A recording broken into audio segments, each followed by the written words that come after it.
Like him or dislike him, he's never dull. We welcome Michael Moore. Try to like him if you can. Try to like him.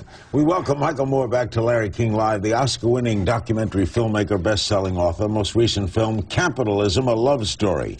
Kind of prophetic today. We're going to talk about Goldman Sachs, and I think he's going to take them to task. The firm's executives, past and present, were on the hot seat on Capitol Hill today. Hearings just ended. Members of the Permanent Senate Subcommittee on Investigations accused them of unbridled greed and helping push the U.S. economy into a tailspin.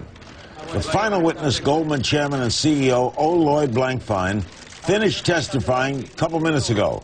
Here's some of the grilling.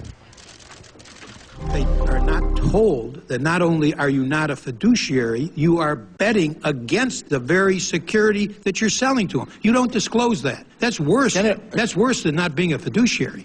That's being in a conflict of interest situation.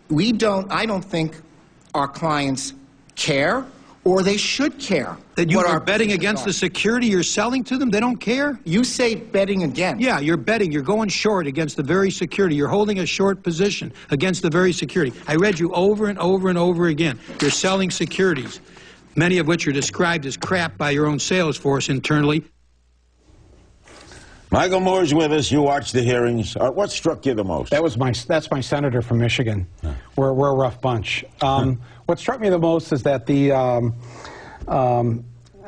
these Goldman guys all day long sat there hemming and hawing and essentially played the American people for chumps. That's what it felt like to me, because even when presented with the actual evidence that with their own emails where they're yucking it up about how they're taking people's pension funds, they're taking people's 401ks, and investing it in something that they know is a bad investment, and then they're going to go and take a bet out in hoping that that investment fails so that they get money from that. That doesn't make sense. Let me tell you, talk from a horse player standpoint. Yeah. If I'm a tout and I give you a horse that I don't like, while I bet a horse that I think is going to win, I win this race, but I lose you as a customer. Isn't that dumb? Are you trying to tell me something, Larry? I didn't understand. Why would you bet against? Why would you bet against? Why would you advise someone and then go against them and expect to keep them as clients? Because this has been going on for about 30 years. It's all about short-term profit, short-term gain. There's no real. But what happens to the people who lost in the short? Then there's another schmuck around the corner, some other sucker that's going to come in there and invest because you're Goldman Sachs, because you're the gold standard of how this works. I mean, that's not unusual. Why are those guys still down in Times Square doing the three-card money? I mean, don't we know by now that that doesn't work? There's going to be another tourist come up there and put their $10 down. Let's play dumb. What's a derivative? Derivative is something that is basically it's essentially the bet that you take from something that's real. So, for instance. And of course, now I'm going to explain something that was a big joke in my film because it's almost an impossible thing to explain. But basically, simply put, let's say I need 1,000 barrels of oil for the coming year for my business, and I'm going to invest in this oil.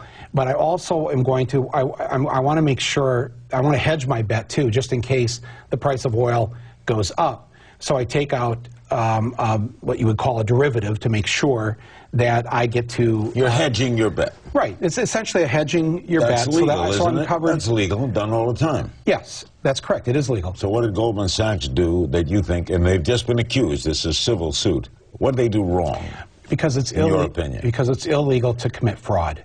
What was the fraud? The fraud was not telling the person who's investing in this...